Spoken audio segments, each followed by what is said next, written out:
Baik, Assalamualaikum warahmatullahi wabarakatuh. Salam sejahtera bagi kita semua. Salam bahagia teman-teman semuanya. Hari ini sehat semua kan? Alhamdulillah sehat. Itulah yang kita harapkan semuanya ya, sehat. Baik, alhamdulillahirabbil alamin wassalatu wassalamu ala asrofil anbiya'i wal mursalin wa ala alihi washabihi ajmain, amma ba'du. Yang terhormat Bapak Kepala Sekolah SMP Multazam, Bapak Danang Prayitna, yang saya hormati Waka serta Waka kurikulum dan Waka kesiswaan yang ada di SMP Multazam Semarang, dan teman-teman Bapak Ibu guru yang saya hormati dan saya banggakan. Pada siang hari ini maka kita pertama-tama panjatkan puja dan puji syukur kehadirat Allah Subhanahu wa taala, yang dimana siang hari ini rahmat serta rizkinya lah kita bisa berkumpul di sini dengan sehat walafiat tanpa kurang suatu apapun. Tentunya tidak lupa sholawat serta salam kita haturkan kepada junjungan kita Nabi Agung Muhammad Sallallahu Alaihi Wasallam, yang syafaatnya kita tunggu-tunggu di hari akhir nanti. Baik, terima kasih kesempatan untuk hari ini. Maaf waktunya teman-teman istirahat. Hari ini saya akan menyampaikan mengenai diseminasi aksi nyata modul 1.4 untuk program guru penggerak angkatan ke-11, yaitu mengenai budaya positif. Apa itu budaya positif? Bagaimana penerapannya budaya positif? Nah, hari ini 1 jam ke depan kita akan bersama-sama membahas mengenai budaya positif ini, bagaimana semua itu bisa dilakukan dan ini tujuannya untuk apa.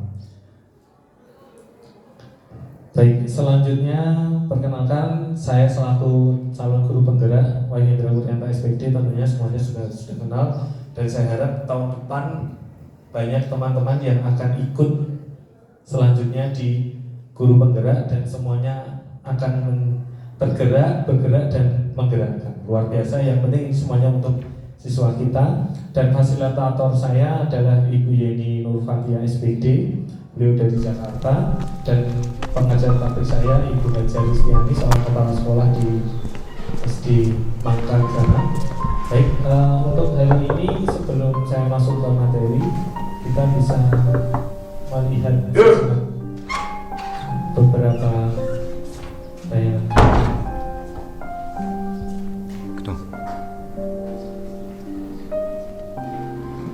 Vanessa? Você me Vanessa? Zira dele.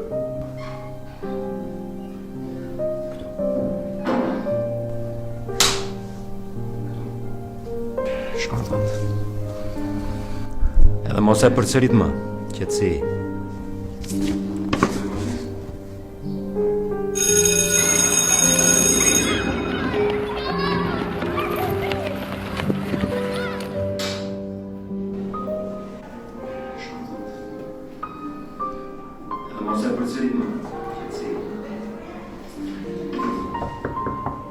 Here.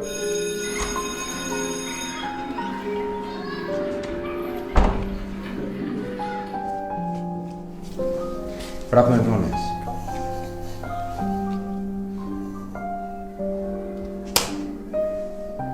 Şuradan. Here.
Ya, ini video pertama. Sebelum ditanggapi, mungkin ada sedikit masalah di subtitle. Mohon maaf karena saya mencari banyak literasi yang bahasa Indonesianya belum muncul. Imagine the box is the sword stuck in the stone, just like in the book. Can I lift it right? No. Try again. You are now King Arthur. Now he knew what he had to do. He felt formidable. Imagine the box is the sword stuck in the stone, just like in the book. Can I lift it right? No. Try again. You are Furrowed now King Arthur. his brow Now he knew what he had to do. concentrated Formidable. to bend the fork. All right, class. Let's be nice, okay?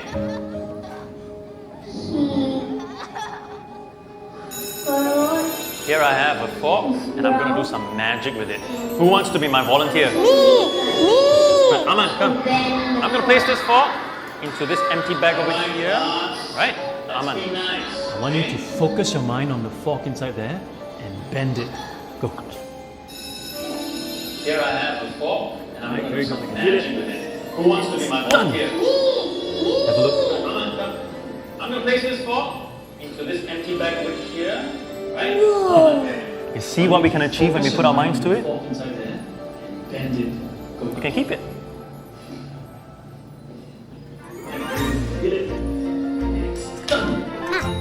Have a look.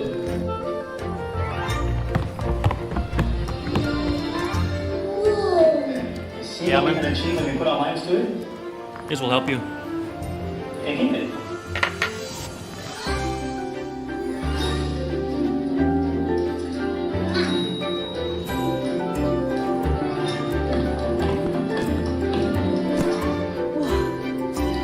Just copy this in your notebooks. As you can see, we are learning about tenses today.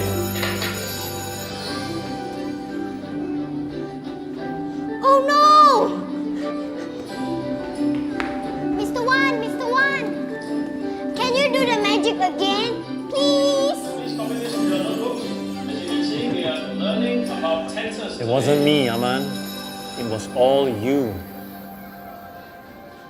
Oh no! Mr. Wan!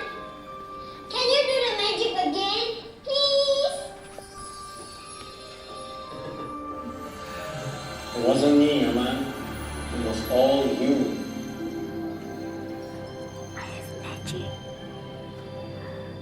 It was amazing to see how far he had come. He wondered if he had been born along by euphoria or by magic. But it was neither. It was him taking one step and then another and still another. And all these were infinitely better than magic. He wondered.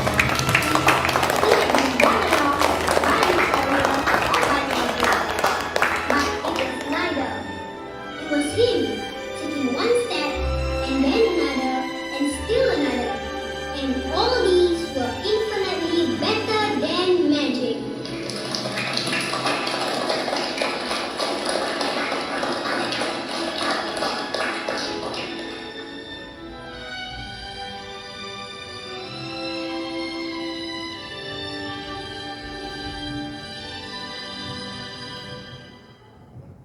Baik, ini tadi ada dua buah video yang saling bertolak belakang. Monggo siapa yang mau menanggapi di antara kedua video tadi, apa yang bisa panjenengan kemukakan? Monggo, ayo. Ini biasanya meminta anaknya untuk berpendapat. Kalau bapak ibu gurunya berpendapat harus berani juga. Monggo Pak Zuli. Monggo, ada yang lain? Monggo Pak Suri. Sakit ngaji di depan tidak apa-apa.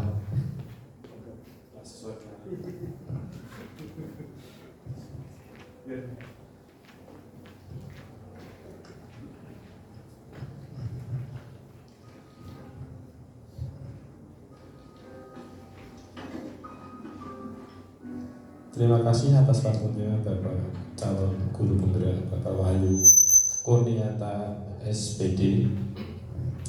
Izinkan saya untuk menanggapi dari video pertama nih. Nah, jadi saya sangat terkesan dengan konsep dari video tersebut. Itu dari yang saya lihat. Terus video tersebut menggambarkan seorang anak yang ketika menempuh pelajaran di kelas terlambat terus, sedangkan guru melihat anak seperti itu. Iya, karena memang ketika anak belajar itu kan ada salah satu sikap yang harus anak dapati, yaitu disiplin. Ternyata anak tersebut tidak disiplin, kata si guru, mungkin seperti itu di bahasa. Kemudian setelah berselang beberapa waktu ternyata guru menemukan kenapa anak kok sering terlambat, ternyata ada sesuatu di balik kejadian tersebut. Nah, mungkin saya menyimpulkan bahwa kita tidak bisa untuk mengejat semua anak itu sama ya.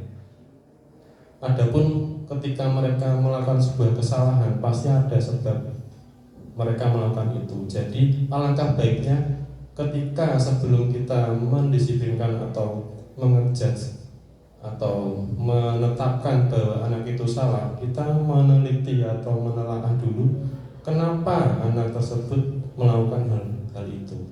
Gitu ya Pak. Jadi sehingga kita tidak semena-mena untuk mendidik anak. Ketika anak yang sekiranya nakal, apakah betul dia nakal murni karena dia atau karena faktor yang dia tidak bisa menjelaskan, seperti itu. Terima kasih atas waktunya Pak. Saya rasa cukup. Terima kasih. Terima kasih Pak Zuri. Monggo, Bapak Ibu ada yang kita beri aplaus dulu atas pendapatnya Pak Zuri yang luar biasa dari berbagai sudut pandang. Monggo ada lagi.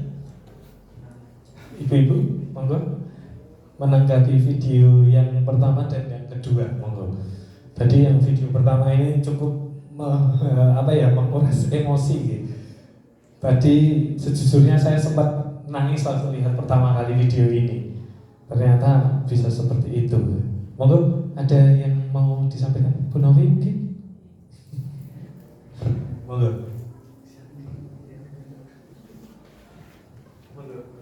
Baik video pertama ataupun video kedua. Baik, terima kasih untuk kesempatan yang diberikan Pak Wahyu. Antara video 1 dan 2 jelas bertolak belakang. Bahwasanya di video pertama seorang guru belum tahu latar belakang atau masalah yang dihadapi oleh peserta didik, sehingga setiap kali anak ini terlambat langsung diberikan hukuman. Jadi konsep dari guru tersebut adalah memberikan punishment. Kemudian yang video 2 itu ada anak yang bermasalah ketika belajar, yaitu belajar bahasa Inggris. Di situ guru tersebut mencarikan solusi dengan diberikan semangat berupa sulap yang bentuknya itu adalah garpu bengkok gitu. Dari gift atau hadiah yang diberikan oleh guru ini, peserta didik tersebut akhirnya termotivasi untuk belajar dengan kesadarannya sendiri, tanpa disuruh atau tanpa dipaksakan oleh sang guru. Jadi ada perbedaan di antara video 1 dan 2. Dampak bagi psikologi anak ketika diberikan hukuman atau punishment bagaimana? Tentu anaknya akan tidak semangat belajar dan hasil belajarnya tentu tidak baik. Sedangkan kalau anak diberikan gift atau hadiah akan lebih semangat belajar dan hasil belajarnya tentu akan lebih baik. Begitu. Terima kasih. Ya, kita beri aplaus untuk pendapatnya dari Bu Novi yang luar biasa juga. Tidak ada yang salah mengenai tanggapan video ini. Bagaimana cara kita melihat dan sudut pandang mana yang akan kita gunakan dalam pengaplikasian video ini, dalam menelaah video ini, itu semuanya benar. Tergantung dari mana kita memandangnya. Baik. Saya lanjutkan dari 2 video tadi menunjukkan sebenarnya tujuan pendidikan kita itu seperti apa sih? Menurut Ki Hajar Dewantara, Tujuan pendidikan itu adalah menuntut untuk segala kodrat yang ada pada anak agar mereka dapat mencapai keselamatan dan kebahagiaan yang setinggi-tingginya, baik sebagai manusia maupun anggota masyarakat. Oleh karena itu, pendidikan hanya menuntut tumbuh dan hidupnya kekuatan kodrat yang ada pada anak-anak agar dapat memperbaiki lakunya. Jadi bukan dasarnya, tapi laku hidupnya dan tumbuh kekuatan kodrat anak itu. Kodrat yang dimaksud itu ada dua, yaitu kodrat alam dan kodrat zaman. Jadi ini sebenarnya sesuai dengan ajarannya dari Rasulullah SAW bahwa didiklah anak kita sesuai dengan zamannya. Karena pendidikan yang kita dapatkan, yang kita alami di masa lalu mungkin saja tidak sesuai dengan pendidikan anak sekarang. Selanjutnya, coba kita bermain-main dengan teman kita yang ada di samping Anda, di samping Bapak Ibu. Monggo Bu Tiwi bisa bergabung dengan Bu Elia. Coba tekan salah satu barang yang berharga di samping yang tidak bisa diketahui oleh teman Anda, dan yang sebelahnya mencoba untuk membuka apa itu yang ada di genggamannya. Bagaimanapun caranya, monggo. Setelah mendapatkan caranya itu, tolong angkat tangan dan kita komunikasikan bagaimana caranya kok bisa membuka itu. Ini ada dua teman kita dengan sama salah teman yang di sebelah. Salah satu menggenggam sebuah benda yang berharga, kemudian di teman satunya mencoba membujuk teman itu untuk membuka tangannya dan menunjukkan isinya. Tapi teman yang satunya mencoba untuk melindungi benda itu, tapi kalau dengan bujukan yang sesuai mungkin bisa dilepaskan. Tapi bagaimana caranya itu saya bebaskan, dan nanti bisa angkat tangan. Cara saya seperti ini Pak, dan teman saya akhirnya luluh. Dirayu, dibujuk, diberikan apapun, monggo silahkan. Ya. Monggo. Dalamnya apa? Gitu kira-kira, ayo. Ada yang bisa mengembangkan caranya salah satu? Pak, teman saya nggak mau buka tangan Pak. Ya udah, nggak apa-apa. Mungkin bisa saja seperti itu. Tapi bagaimana, berarti bujukannya belum kuat ini. Dipaksa boleh? Dipaksa. Dengan cara apa memaksanya? Ini bahaya ini kelihatannya. Oke.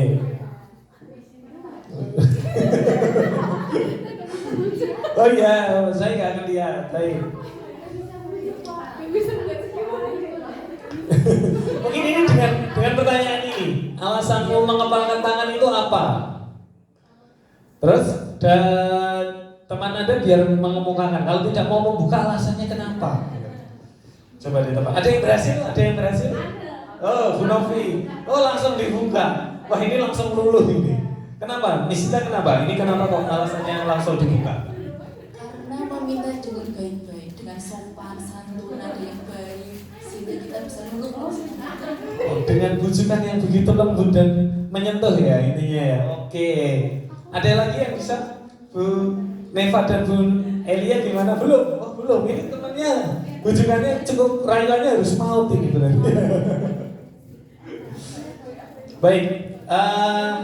Belum ada? Ini bagaimana, sudah sukses belum? Bisa? Kenapa ini? Ini bagus sekali. Siapa yang membujuk tadi? Ya. Bagaimana caranya membujuk? Membangun rasa percaya dulu. Kan tadi alasannya Bu Tiwi nggak mau buka karena barangnya takut hilang. Terus kita membangun rasa percaya, nggak apa-apa, aku cuma pengen lihat kok, nggak bakal menghilangkan. Wah, luar biasa. Betulkah itu? Betul, karena yang tak contohin cincinnya tak genggam gini, kan otomatis. Wah, cincin nikah ini luar biasa. Oh, ini Bu Nay ingin segera menikah. Kita doakan saja segera bertemu dengan jodohnya. Amin. Bu Neva juga. Oke, Bu Misita juga. Jangan sampai ketinggalan. Baik, selanjutnya ini tadi sebenarnya menunjukkan bagaimana. Apakah Anda menutup kepalan tangan itu pasti kan ada alasannya. Mengapa alasan Anda menutup kepalan tangan Anda? Pasti setiap teman yang ada di sebelah kita tadi punya alasan tertentu. Dan dalam kegiatan ini sebenarnya siapa sih yang memegang kendali? Siapa? Yang menutup tangan atau yang membujuk? Yang menutup tangannya. Yang memegang kontrol adalah yang menutup tangannya. Kenapa bisa seperti itu? Baik, ini sebenarnya berkaitan dengan stimulus respon dan teori kontrol. Sebenarnya ini di dalam kita alokasikan, kita simulasikan di dalam dunia pendidikan. Sebenarnya yang bisa mengontrol diri kita itu adalah diri kita sendiri, bukan orang lain. Nah, di dalam dunia pendidikan kadang ada yang berpikiran bahwa realitanya itu kita itu kebutuhan kita sama responnya. Kenyataannya dalam teori kontrol kebutuhan kita berbeda, antara yang menggenggam dengan yang meminta untuk melepaskan itu berbeda. Semua orang melihat hal yang sama, padahal pada kenyataannya dalam teori kontrol setiap orang memiliki gambaran yang berbeda. Kita mencoba mengubah orang lain agar berpandangan sama, tapi itu sulit sekali. Dan kita berusaha memahami pandangan orang lain tentang dunia. Itu kontrolnya. Baik, orang lain bisa mengontrol saya. Apakah betul seperti itu? Tentu tidak. Apakah hanya Anda yang bisa mengontrol diri Anda? Ya, tentunya pasti. Nah, itulah perbedaan ini. Teori respons, stimulus respon dengan teori kontrol itu sebenarnya yang mengontrol. Siapa yang sesungguhnya memiliki kontrol? Bukan saya bisa mengontrol orang lain, tapi justru karena kita tidak bisa mengontrol orang lain. Ini mindset yang harus kita miliki bersama. Ini model berpikirnya kalau stimulus respon itu menang dan kalah. Tapi kalau untuk teori kontrol, model berpikirnya win-win solution, sama-sama menang.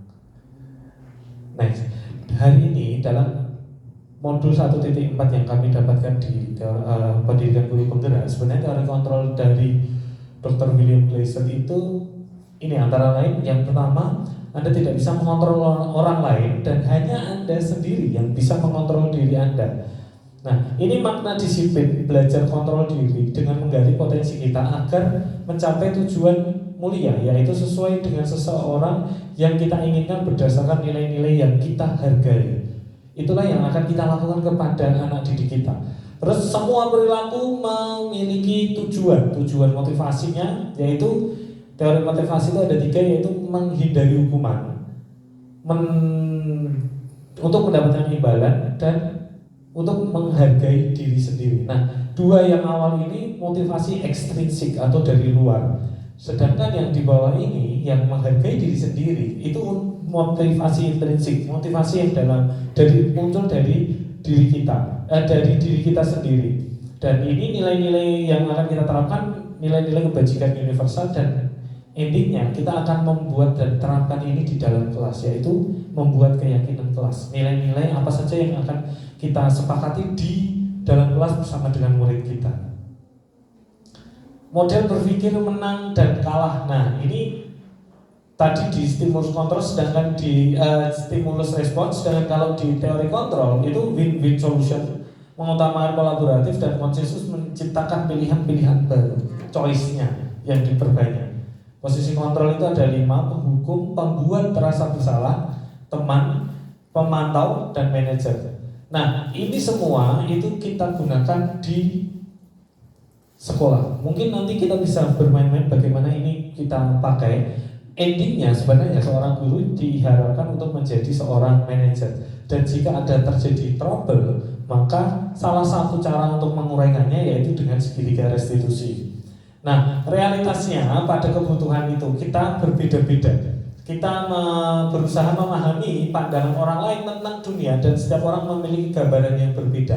Intinya, kenapa kok bisa pandangannya berbeda-beda? Karena manusia itu pasti akan memenuhi kebutuhan, 5 dasar kebutuhan manusia untuk mereka kejar, dan itu caranya berbeda-beda. Namun kebutuhannya sama. Nah, trouble atau masalah yang timbul itu sebenarnya digunakan untuk memenuhi kebutuhan ini. Ada bertahan hidup, penguasaan, kasih sayang, dan rasa diterima, kesenangan, dan kebebasan. Baik, ini konsep utama dalam budaya positif. Yang pertama, paradigma belajar, budaya positif, kebutuhan dasar manusia, motivasi perilaku manusia, posisi kontrol guru, keyakinan ras, dan segitiga restitusi.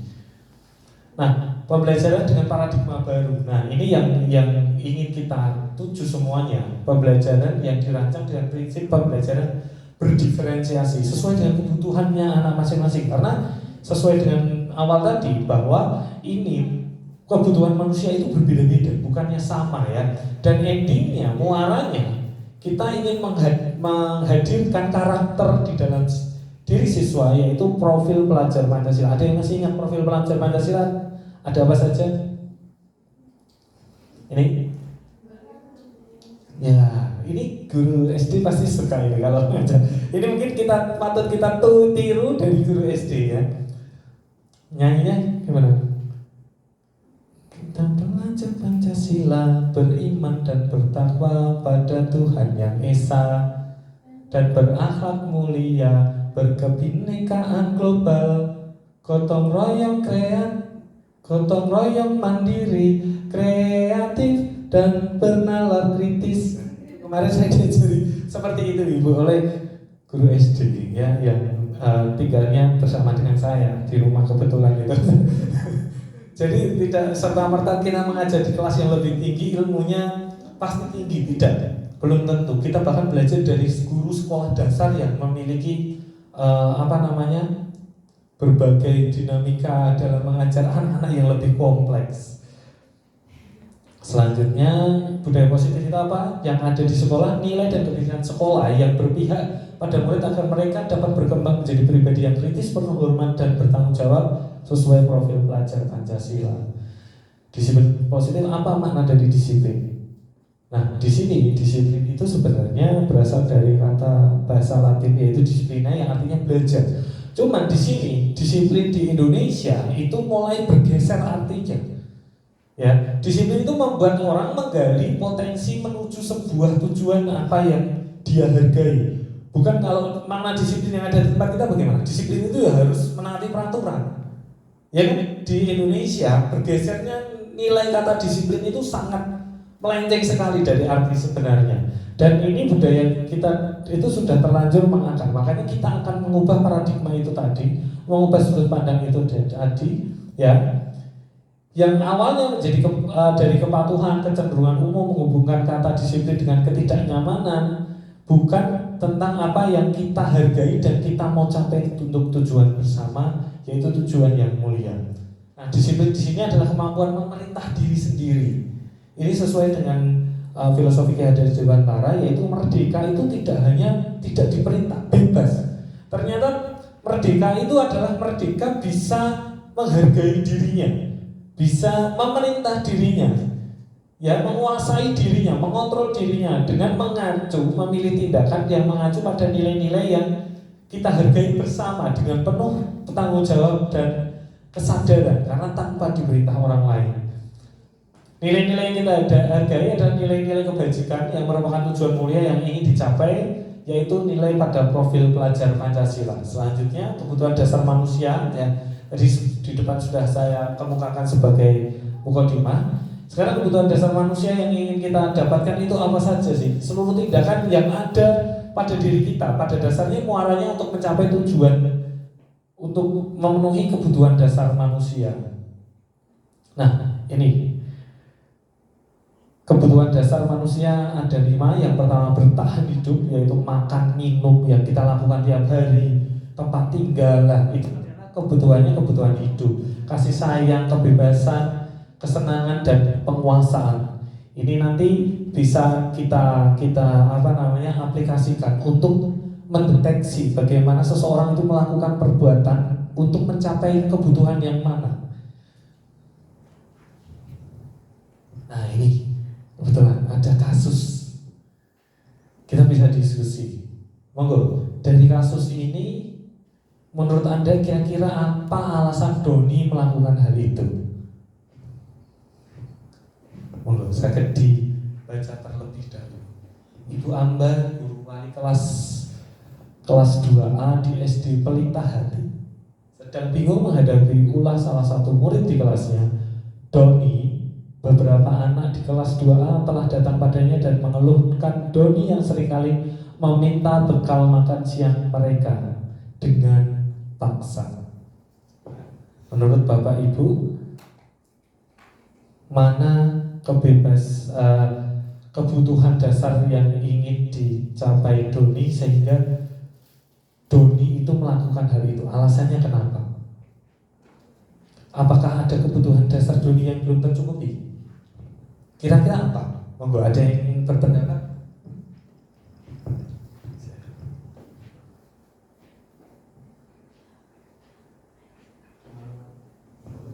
Ustaz, ada yang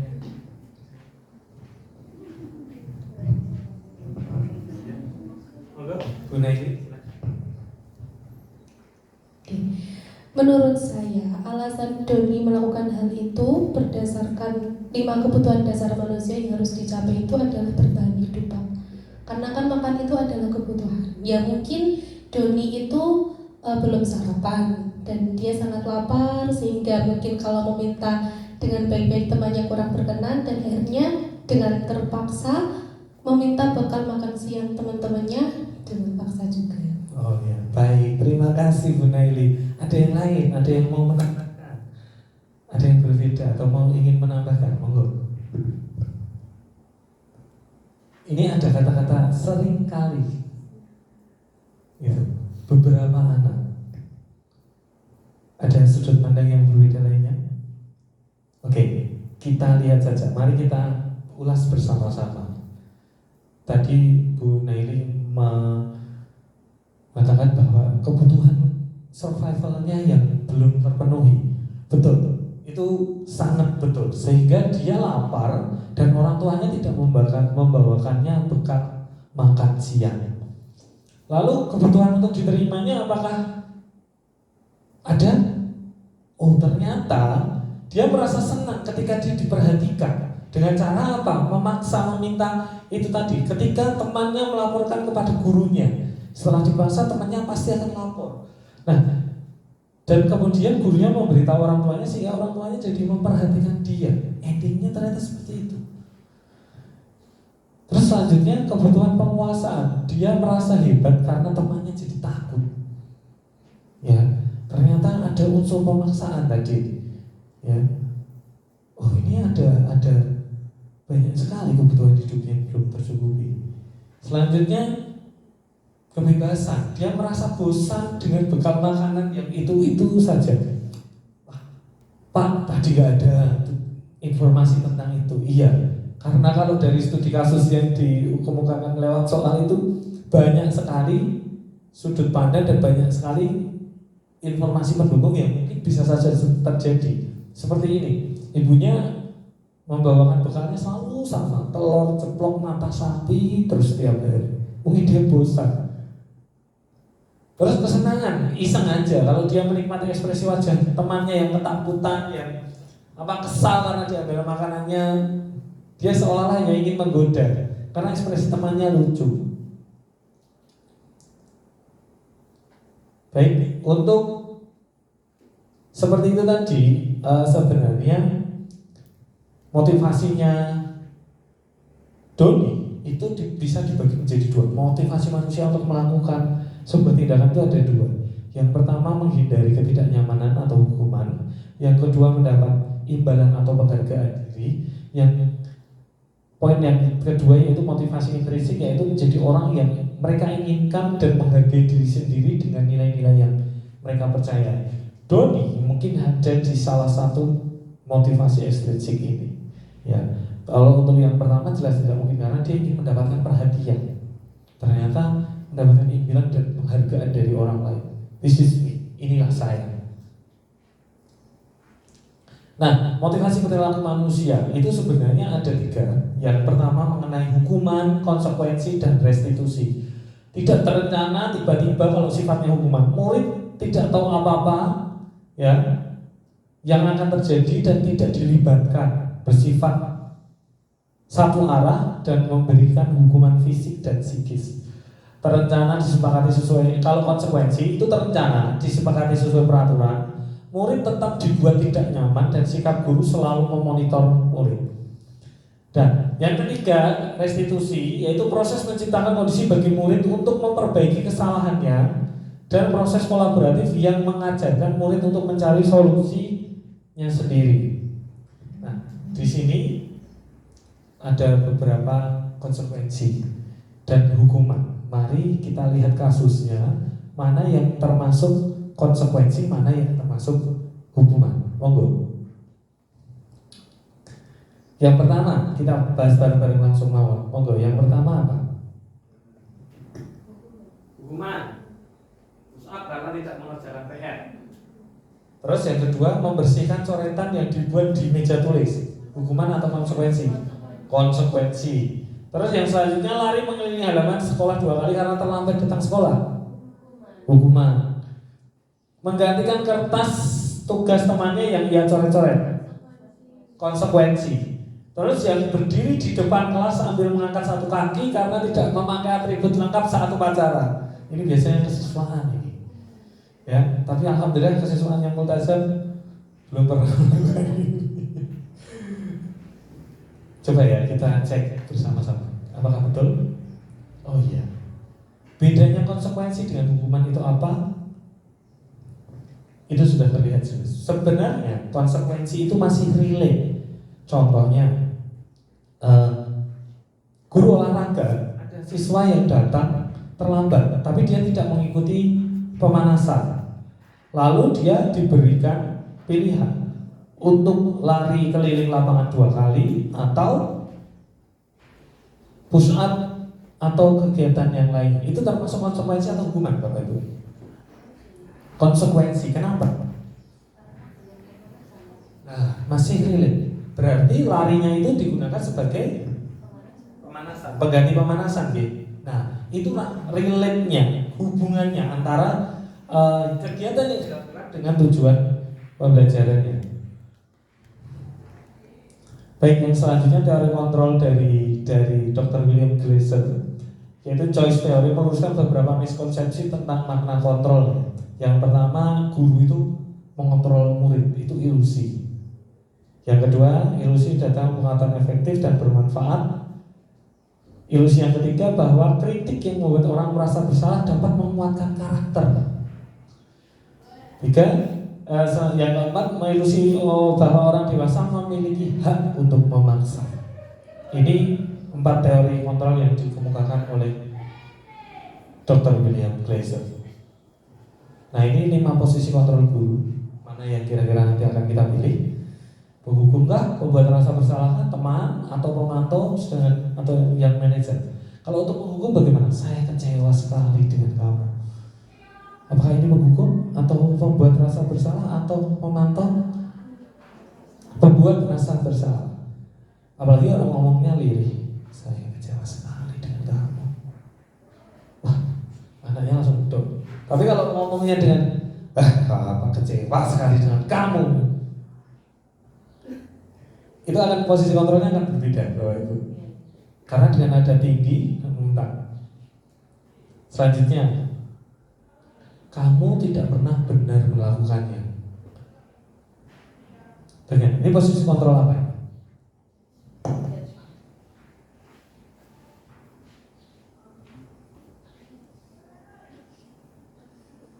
Apa? Sebagai judgment, penghukum. Ya, ini selalu menyalahkan, ya kan? Berarti dia kamu tuh kalau ngelakuin sesuatu gak pernah beres, gak benar melakukannya. Apalagi ngomongnya dengan nada 8 oktav lebih tinggi, ya. Apakah rencanamu untuk menyelesaikan masalah ini? Ini teori kontrol yang mana? Penghukum, pembuat rasa bersalah, pemantau, atau teman, atau manajer. Sehingga anak sendiri bisa menemukan penyelesaian atas masalah. Ayolah lakukan ini demi Bapak Ibu ya. Ini sebagai apa? Teman. Oke, asik. Ini sudah mulai semakin. Nah, kamu tidak pernah mendapat nilai jika tidak mengerjakan tugas.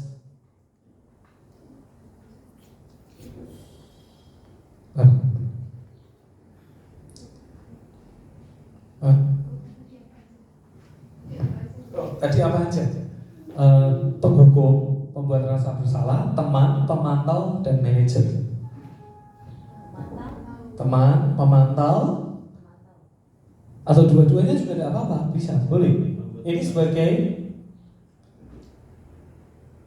ya ini bisa sebagai teman, bisa sebagai pemantau. Ada dua ini.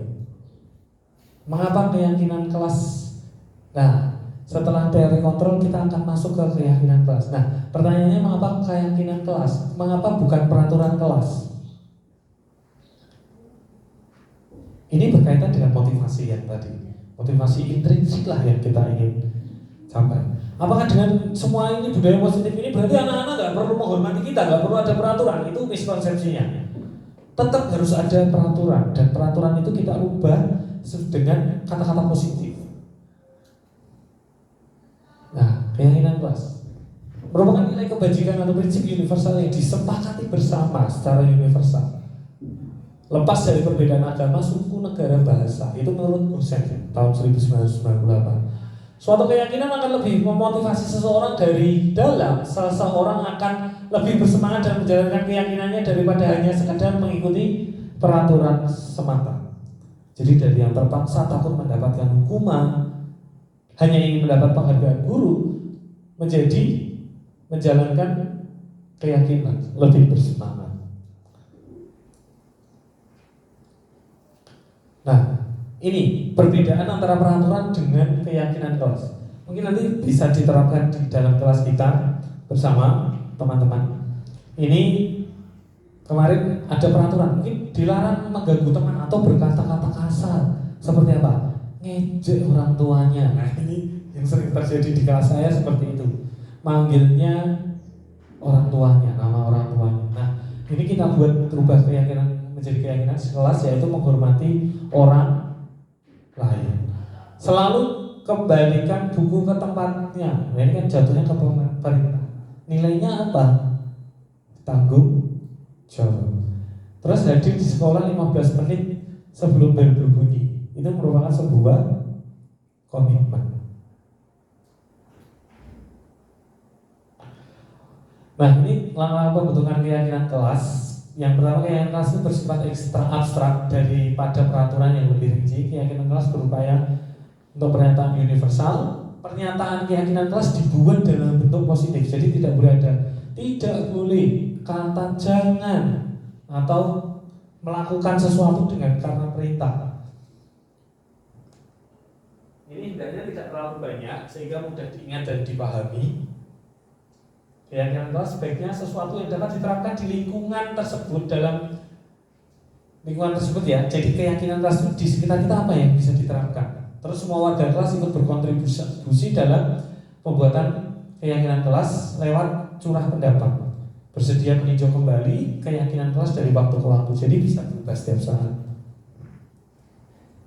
Nah, ini contoh-contoh keyakinan kelas, nanti bisa kita contoh di kelas kita masing-masing. Kegiatan pendalaman keyakinan kelas, tabel T dan Y. Ini contohnya dalam proses pembuatan. Kalau tabel T itu biasanya tampak seperti dan tidak tampak seperti. Datang tepat waktu, tidak tampak seperti sering hadir terlambat. Nah, ini yang sering terjadi ya. Terus ini tabel Y, yaitu terdengar, terlihat, dan berperilaku. Seperti apa? Satu orang sering berbicara, yuk saling bantu. Nah, yang terlihat berempati terhadap orang lain. Dan berperilakunya bagaimana? Tersenyum ramah. Ketika orang meminta bantuan, kita senyum ramah dan bersedia membantu dengan sukarela. Restitusi. Nah, ini yang terakhir. Tadi setelah keyakinan kelas lah. Kalau keyakinan kelas yang dilanggar bagaimana? Nah, ini ada salah satu cara ya. Ini salah satu cara. Kenapa saya bilang salah satu? Karena ini banyak sekali caranya. Dan yang dikemukakan di pendidikan guru penggerak itu yaitu namanya restitusi, segitiga restitusi. Proses menciptakan kondisi baik bagi murid yang untuk memperbaiki kesalahan mereka sehingga mereka kembali pada kelompok mereka dengan karakter yang lebih kuat. Itu menurut Gosen tahun 2004. Nah, ini tahapannya apa? Yang pertama, menstabilkan identitas. Ya, apa sih yang bisa kita katakan dalam ini? Menstabilkan identitas. Yang kedua, tindakannya validasi tindakan yang salah, kemudian menanyakan keyakinan kelas mana yang dia langgar. Ini contoh-contohnya. Nih, ketika dalam menstabilkan identitas itu kita bukan sebagai penghukum, tapi kita menyadarkan bahwa manusia itu salah itu wajar. Setiap orang pasti berbuat salah. Bapak Ibu guru juga pernah melakukan hal itu. Jadi anak merasa nyaman dulu, tidak ketakutan, dan mau bercerita. Nah, setelah itu kita akan melakukan validasi tindakan yang salah. Kamu pasti punya alasan untuk melakukan itu. Cerita ke Bapak Ibu.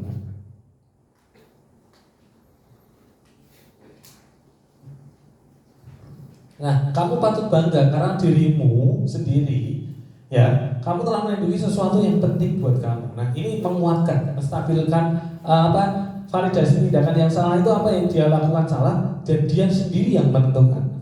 Nah, setelah dia sadar, setelah dia mengemukakan itu, step yang selanjutnya yaitu menanyakan keyakinan kelas apa yang sudah dia langgar. Apa yang keyakinan kelas kita? Kita ingatkan kembali kepada keyakinan kelas. Nilai apa yang disepakati bersama, sehingga menimbulkan ide, motivasi intrinsik dia untuk memperbaiki. Nah, ini contoh penerapannya kemarin. Adik-adik, terima kasih yang sudah datang ke sini. Waktu ini kalau minta maaf ya, karena saya ini akhir dengan waktu istirahatnya, tapi harus datang ke waktu. Terima kasih sekali. Ini Bapak Ibu mau ada ngobrol juga kan? Oke, baik. Jadi nanti pagi waktu udah corona dari sini. Akhirnya dari yang dilakukan Abdi. Dari rumah pelajaran, betul. Ada apa yang dilakukan? Tidak waktu kemarinnya enggak.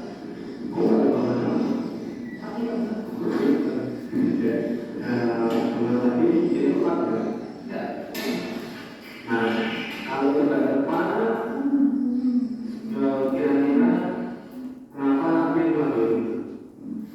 Karena posisi kemarin betul. Hari ini karena diskusinya baru mulai, kalau dari mulai. Nah, hal itu berarti keyakinan kelas apa yang menurut Nabi tidak dilakukan oleh Nabi. Nanti kita sama-sama sudah membuat keyakinan sekolah dan keyakinan kelas lainnya. Jadi kita sama-sama sudah mengetahui itu. Menurut aku nih, menurut saya, kira-kira keyakinan kelas apa itu?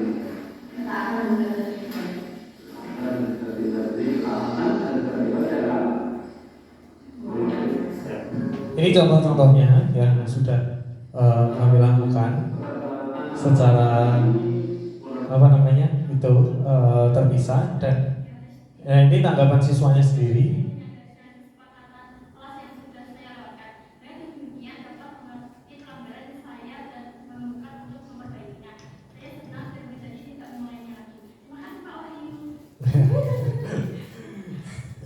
Ya, ini contohnya sedikit. Mungkin nanti teman-teman bahkan sudah melakukan ini sebelumnya, cuma kita tidak tahu. Nah, ini untuk terakhir ada contoh studi kasus. Maaf. Ya. Ini contoh. Nah,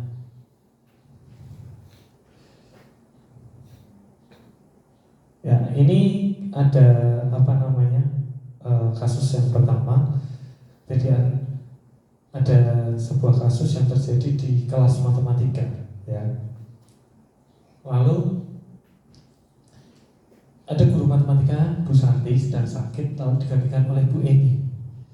Di dalam kelas ada murid Bu Eni ini guru baru 2 tahun, lalu beberapa murid perempuan di kelasnya yaitu Vivi dan Natali mengetahui hal ini mulai dari karena menganggap mereka Bu Eni ini guru baru, lalu mereka mulai menggunakan kesempatan untuk bersikap seenaknya, tertawa, tidak mengindahkan, terus mencoba kemudian Bu Eni mencoba menyapa Vivi dan Natali dengan ramah sambil mengingatkan mereka untuk tetap fokus pada pengerjaan tugas. Ayolah, tugasnya dikerjakan, nanti ibu ditegur bapak kepala sekolah. Kalau kalian tidak kerjakan tugas, tolong bantu ibu ya.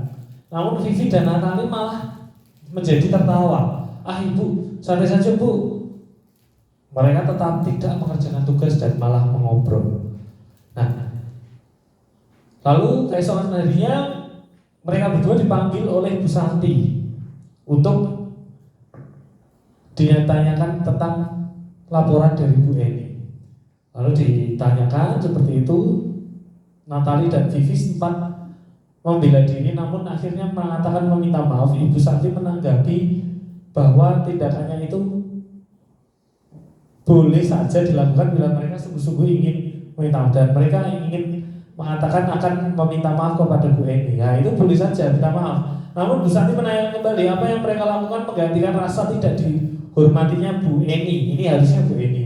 Maaf. Baik Vivi maupun Natali mengakui bahwa perilaku mereka tidak sesuai dengan keyakinan kelas. Ibu Santi melanjutkan apa yang akan mereka lakukan untuk memperbaiki masalah itu. Apakah ada gagasannya? Setelah berpikir sejenak, Natali dan Vivi mengusulkan bagaimana kalau mereka ini adalah penerapan keyakinan kelas. Mereka akan diskusi dengan teman-temannya sehingga penerapan keyakinan kelas itu lebih bagus tentang sikap saling menghormati. Nah, bagaimana penerapannya dalam kehidupan sehari-hari di sekolah? Usulan kedua, mereka ingin mengirimkan email kepada Bu Eni. Melalui email ini, mereka akan memberikan gagasan mereka dan memberitahu kepala sekolah, Pak Hasan, bila lain kali ada ketiadaan guru, maka mereka akan mengusulkan Bu Eni sebagai guru pengganti. Nah, ini yang saya ingin harapkan. Monggo teman-teman menuliskan posisi kontrol apa yang dilakukan oleh Bu Eni.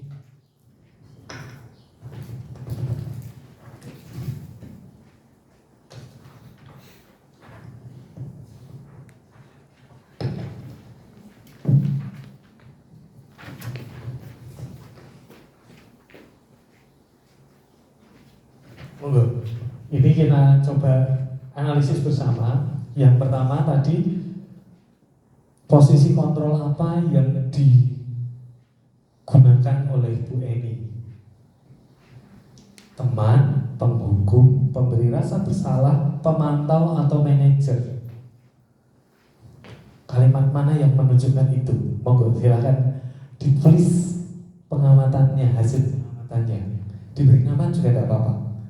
Monggo. Nanti bisa ada yang berpendapat.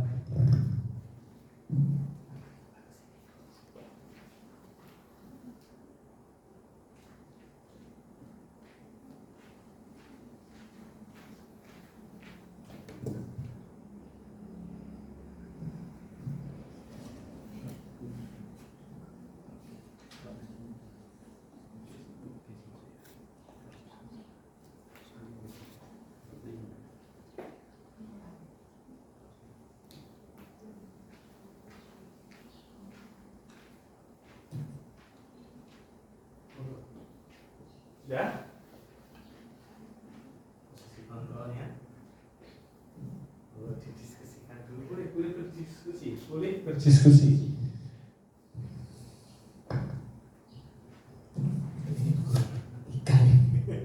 Bu Santinya lagi pergi, lalu digantikan Bu Eni. Posisi kontrolnya yang mana?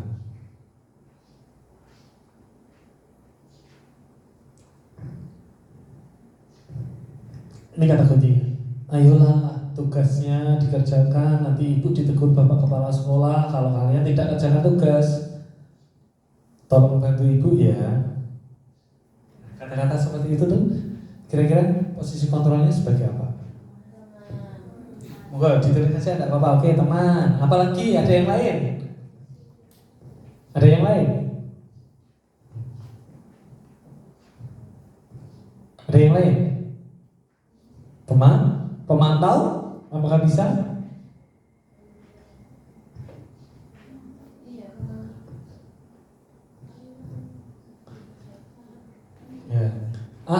santai saja Bu. Terus akhirnya kan dia bilang tolong bantu Ibu ya, ayolah tugasnya dikerjakan.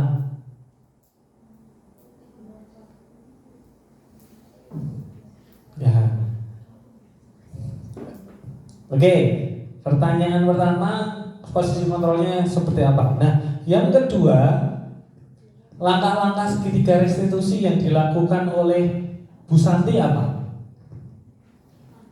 Untuk sekedar mengingatkan, tadi ada beberapa langkah segitiga restitusi. Nah ini, menstabilkan identitas, validasi tindakan yang salah, dan menanyakan keyakinan kelas dari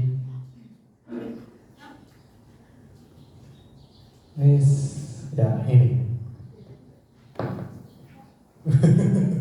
Oh yang tadi segitiga restitusi, baik. Monggo.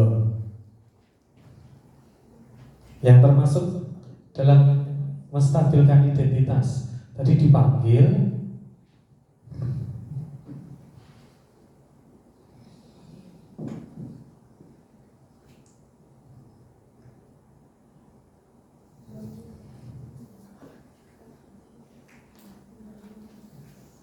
terus ini kasusnya.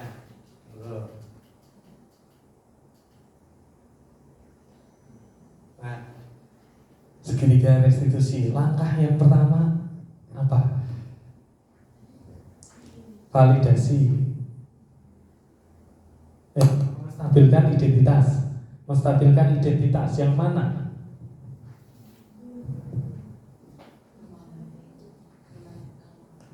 Keesokan harinya Bu Santi memanggil Vivi dan Natali serta menanyakan tentang laporan Bu Eni, apakah mereka bersedia melakukan memperbaiki permasalahan yang ada. Nah, ini termasuk dalam step yang mana? Menstabilkan identitas, baik. Terus ada kata-kata Vivi sempat ragu ya, itu apakah? Nah ini, namun akhirnya mengatakan akan meminta maaf. Berarti itu step yang selanjutnya, yaitu memvalidasi tindakan yang salah. Awalnya dia dipanggil, ditanyakan benar gak ada kejadian yang kemarin. Ternyata oh iya Bu, awalnya mereka menolak. Ternyata oh iya. Nah, ketika mereka mengatakan seperti itu, terus menanggapi tindakan itu boleh saja dilakukan untuk jika mereka sungguh-sungguh ingin meminta maaf. Namun Bu Santi menanyakan kembali, apa yang bisa mereka lakukan untuk menggantikan rasa tidak dihormatinya Ibu Eni. Nah, lalu Vivi dan Natali mengambil perilaku yang mereka lakukan tidak sesuai dengan keyakinan kelas. Kembalikan kepada keyakinan kelas apa yang sudah disepakati, sehingga anak-anak ini akan memikirkan bagaimana ide mereka untuk menggantikan rasa tidak dihormatinya seorang guru karena pelanggaran itu. Baik, ini dalam kasus itu menstabilkan identitas, Bu Santi memanggil Vivi dan Natali untuk mengkonfirmasi kejadian yang sebenarnya. Tidak langsung marahi, ledak-ledak di awal seperti video yang pertama tadi, tanpa ditanya, tanpa dijelaskan, anaknya suruh ya lalu dipukul. Wah, saya tadi sempat nangis itu, mau nangis itu, menyayat hati sekali. Nah, terus yang kedua, validasi tindakan yang salah. Bu Santi menemukan alasan perbuatan Vivi dan Natali, bagaimana mereka bisa mengganti rasa tidak hormat kepada Bu Eni. Jadi kesalahan mereka adalah tidak menghormati Bu Eni sebagai guru pengganti. Dan kebetulan Bu Eni ini fresh graduate, ya mungkin masih umuran gitu ya, atau selisih umurnya tidak jauh, jadi menganggap muridnya sebagai teman dan menanyakan keyakinan kelas apa yang sudah mereka langgar dan itu langkah perbaikannya seperti apa. Nah, ini langkah restitusi yang dilakukan Vivi dan Natali, menstabilkan identitas tadi, kemudian menanyakan keyakinan kelas. Nah, ini validasi tindakan yang lakukan untuk meminta maaf ke Bu Eni, kemudian menanyakan keyakinan kelas apa yang dilanggar, dan Vivi dan Natali mengirimkan email dan meminta maaf lewat email itu. Nah, menurut Bapak Ibu, apakah langkah-langkah restitusi yang dilakukan Bu Santi sudah tepat? Apakah sudah tepat? Apakah sudah sesuai urutan yang dilakukan oleh di segitiga restitusi? Sudah. Oke. Baik, memang yang dilakukan Bu Santi tadi sungguh luar biasa ya. Posisi kontrolnya betul. Teman dan pembuat rasa bersalah sebenarnya. Tadi yang pertama, kontrolnya sebagai teman. Ayo tolong bantu ibu ya. Nah itu.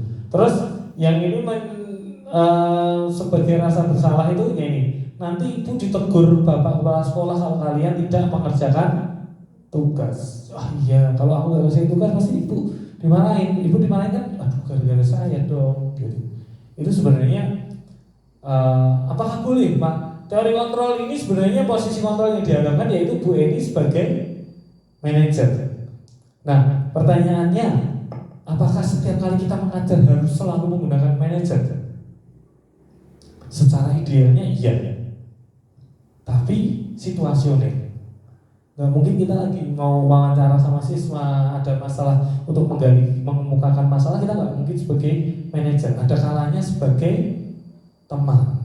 Tapi kalau teman terlalu kebablasan terlalu lama, nanti rasa respect atau rasa hormat itu akan hilang. Nah, paling tepat memang menjadi sebuah manajer, walaupun itu tidak mudah. Dan itu saya buktikan sendiri, Bapak Ibu, ternyata step by step-nya harus kita lewati, memang betul seperti itu. Nah, ini kalau sebagai Bapak Kepala Sekolah, ya yang dilakukan bagaimana dengan tindakan Ibu Santi tadi. Nanti suatu saat kalau Bapak Ibu di tempat kerjanya menemui trouble seperti itu tadi, bisa dilakukan langkah-langkah seperti itu tadi. Baik, terima kasih Bapak Ibu semua. Ada satu quote yang saya dapatkan dari sumbernya terlewat kemarin, mohon maaf. Telur yang terpecah dari dalam akan tumbuh individu baru dan berkembang memiliki kehidupan. Namun, telur yang dipecahkan dari luar hanya akan berakhir di penggorengan. Dan semoga kita akan menciptakan telur, menumbuhkan anak-anak kita yang memiliki motivasi intrinsik dari dalam, bukan karena motivasi dua motivasi ekstrinsik. Dan semoga ini bermanfaat bagi anak-anak kita. Mereka menemukan jati dirinya, menemukan kodratnya, sehingga mereka paripurna kebahagiaannya baik secara individu maupun secara anggota masyarakat. Ya, terima kasih atas waktunya. Semoga bermanfaat. Saya mengucapkan terima kasih atas partisipasinya. Mohon maaf apabila ada salah kata, karena kesempurnaan itu hanya milik Allah. Kesalahan itu milik saya pribadi. Saya akhiri. Untuk sebelum saya tutup, ada pertanyaan atau mungkin ada pendapat yang ingin dikemukakan? Juga begitu. Baik, terima kasih atas waktunya. Saya mengucapkan terima kasih banyak. Wabillahi taufiq wal hidayah. Wassalamualaikum warahmatullahi wabarakatuh.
زیر دارم. Kdo?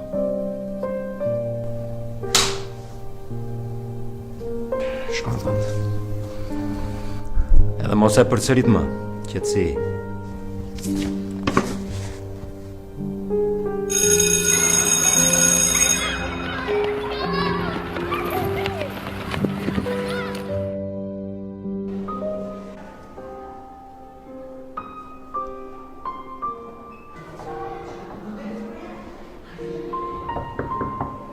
Hyr!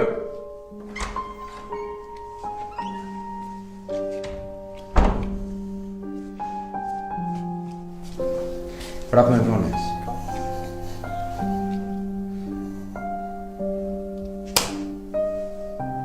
Shkon ta.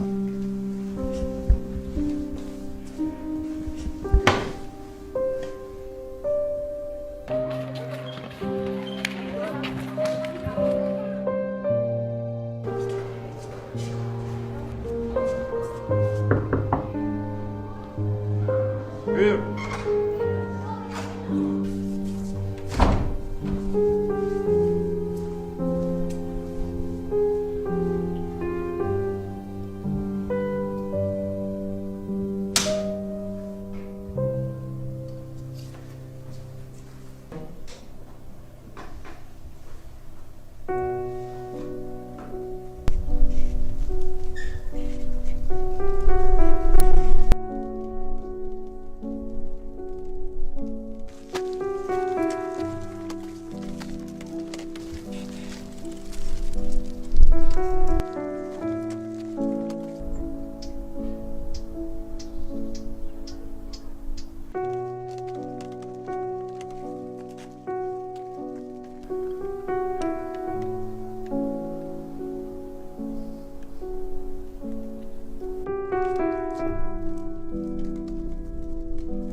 Imagine the box is the sword stuck in the stone, just like in the book.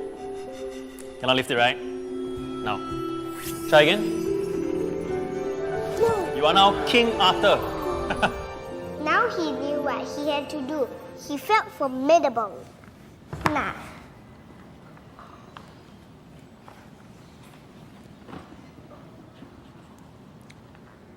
He furrowed his brow and concentrated to bend the fork. All right, class. Let's be nice, okay?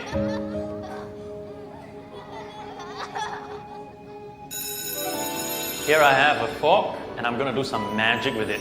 Who wants to be my volunteer? Me! Aman, come. I'm gonna place this fork into this empty bag over here, right? Now, Aman, I want you to focus your mind on the fork inside there and bend it. Go. Right, very good. I can feel it. It's done. Have a look.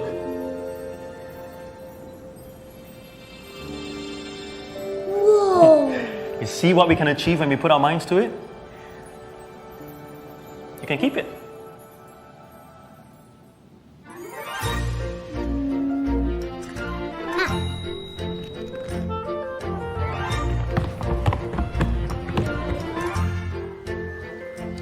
Aman. This will help you.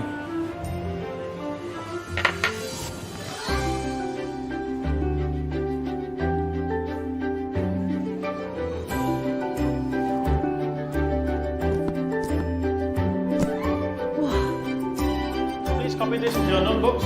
As you can see, we are learning about tenses today.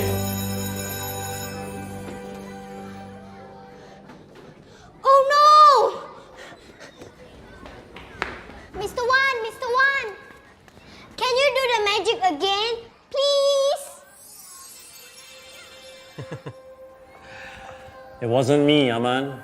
It was all you.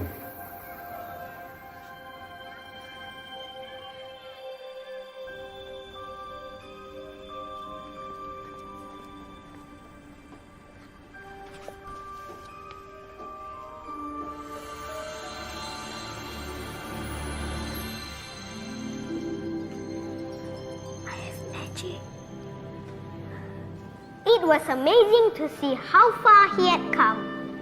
He wondered if he had been borne along by euphoria or by magic. But it was neither. It was him taking one step and then another and still another. And all these were infinitely better than magic.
Amin, terima kasih yang sudah datang ke sini.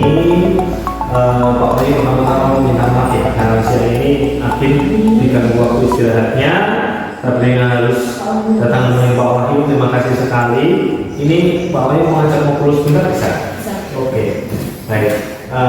Ini tadi pagi Pak Wahyu mendapat laporan dari Susiket adanya pelanggaran yang dilakukan Abdi.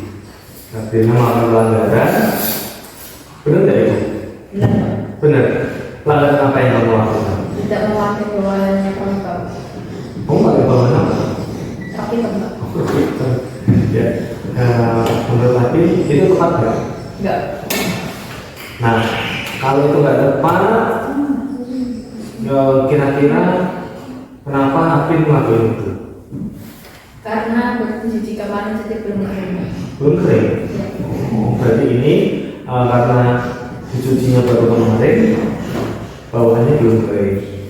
Nah, kalau itu menurut Abin, keyakinan kelas apa yang menurut Abin tidak dilakukan oleh Abin? Artinya kita sama-sama sudah membuat keyakinan sekolah dan keyakinan kelas kemarin ya. Jadi juga sama-sama sudah mengetahui itu. Menurut kamu nih, menurut Sabrina, kira-kira keyakinan kelas apa yang dilanggar? Ketaatan dan ketertiban. Ketaatan dan ketertiban. Jadi ketaatan dan ketertiban dalam memakai seragam. Oke, baik. Nah, ketertiban sama ketaatan tadi menurut Nabi sudah dilanggar. Terus kira-kira menurut Nabi ada nggak upaya yang lebih baik untuk mengatasi ini biar besok nggak terulang lagi? Menurut kamu apa? Membuat jadwal nyuci agar nyucinya nggak mepet. Jadwal nyuci biar nggak mepet. Menurut kamu paling ideal itu waktu nyucinya apa? Misal jadwal menggunakan seragam sudah selesai langsung dicuci. Langsung dicuci ya. Oke, bagus. Baik. Abin sudah menyadari kesalahan itu. Abin juga sudah membuat upaya untuk melakukan perbaikan dengan cara mencucinya tepat waktu, setelah dipakai selesai jadwalnya langsung dicuci. Baik, Pak Wahyu, apresiasi itu kamu tuh sudah bagus dalam mencari upaya untuk kejadian ini agar tidak terulang lagi. Bapak harap kamu menyadari hal itu dan semakin mengetahui keyakinan kelas dan keyakinan sekolah apa yang harus kita lakukan.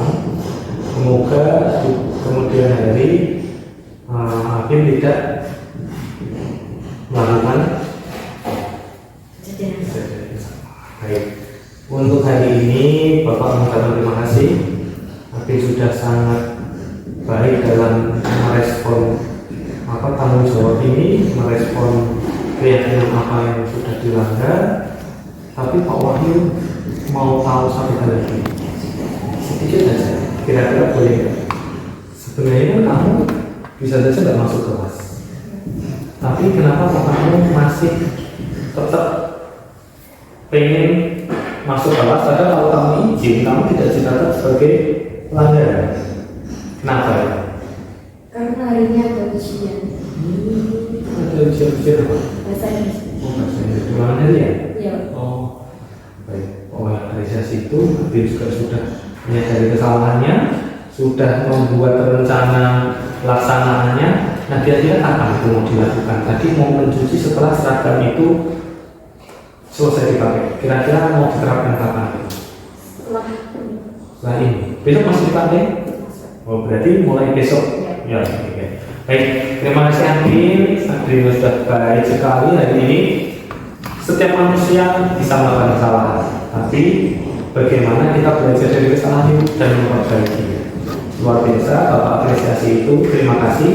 Semoga ke depan tidak ada pengulangan kejadian seperti ini lagi dan semakin tertib dalam berseragam. Oke, terima kasih. Abin bisa segera kembali ke kelas. Masih ada jam hari ini? Masih ada. Oke, terima kasih. Semoga hari ini Abin hari yang menyenangkan, belajar terus ya rajin. Oke, terima kasih ya.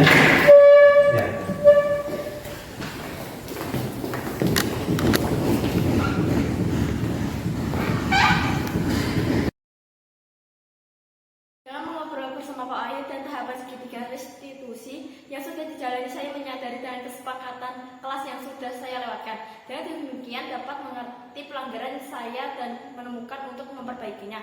Saya senang dan berjanji tidak mengulangnya lagi. Terima kasih Pak Wahyu.